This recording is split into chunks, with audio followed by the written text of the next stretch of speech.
Hi Mama, my name is Kristen and I am a pregnancy coach who works with mamas all over the world. I help you go from anxious and overwhelmed to enjoying your pregnancy, preparing for a sacred natural birth, and having the beautiful beginning that you dream of for your baby. Today I want to get a little bit real and a little bit vulnerable and talk about how I went from a knocked up teenager to having my beautiful natural birth, because that's the situation that I found myself in. I found myself knocked up as a teenager. Of course, nobody approved. I did have the unapproved shotgun wedding, but I knew in my heart of hearts that I wanted to give my baby the best start, and that is what mattered the most to me. I worked at a bookstore during high school, and I had always loved babies all throughout my growing up years. I played with baby dolls probably way longer than I should have and still enjoy collecting them. But in high school, I worked at a bookstore and I found a copy of a magazine that talked about a home birth, and that opened up a whole new world to me. When I was early pregnant with my first baby, or maybe just before I got pregnant with her, I found a copy of Spiritual Midwifery on a bookshelf, and that was all she wrote. I knew I wanted to have a home birth for my baby, and I was stubborn. One of those teenage traits that I sometimes feel like, with my own teenagers today, why? And then I think, well, it served me well in so many ways. I was stubborn. I wanted the best for my baby, and I believed deep down in my soul and in my heart that this was what was best for her. Now, I had a huge blessing.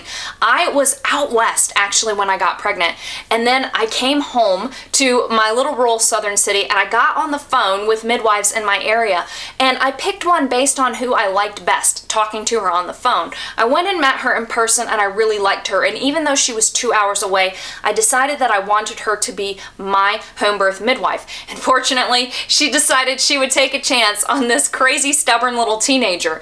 And she became a mentor, almost like a second mom to me. She was there guiding me through. I'm sure that she ended up giving me so much extra attention just because she realized that I needed it. But she taught me so much. She taught me about diet. She taught me about exercise. She taught me about being prepared for birth. And I was so grateful for her for the time, attention, and extra care that she took with helping make sure that I felt prepared and ready to have my baby. That mentorship was essential to me. Another thing was that I fought for this birth. Number one, she was a wonderful mentor, but I still had to pay the bill.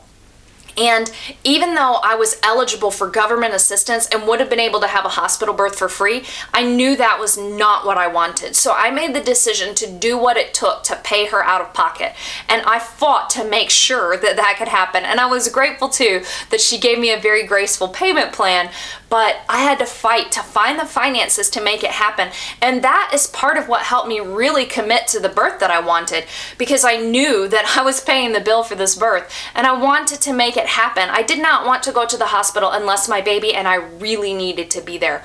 I also did the mental and emotional work. Like I said, I was a pregnant teenager. Everybody thought that I was crazy. What was I thinking?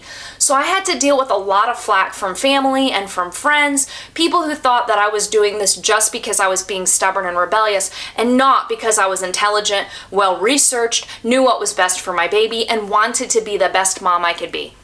I ended up having to do so much inner work to prepare for her birth. And in some ways, that flack that I got and that, stigma that was on me was unfair.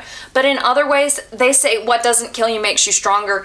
And I felt like that sort of thing actually ended up helping me because it made me stronger. And it also led me to be willing to discuss that kind of tension and stress with my midwife. In fact, I can remember borrowing books from my midwife to take to my own mom, and graciously she read them. But all these conversations that helped me start to figure out family situations and things that I wanted for me and for my baby, and things that I wanted to be different in my life, in ways that I could find their support even if they didn't feel like they could support me in how I had chosen to birth my baby. And all through knowing that I had this mentor who was there ready to discuss things with me, having my back, and while I was also doing those important preparations to make sure that I was physically ready, to have my baby physically ready to give birth to my baby.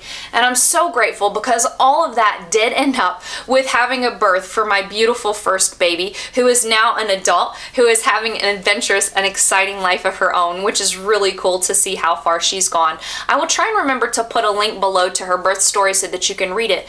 But I can tell you that all of the preparation and all of the sacrifice, the preparation, the seeking and finding that I did for her birth were 100% worth it, because not only do I have this incredible, beautiful child out of it, I also found a lot of growth and strength and confidence in myself in that experience. And it was really a beautiful one.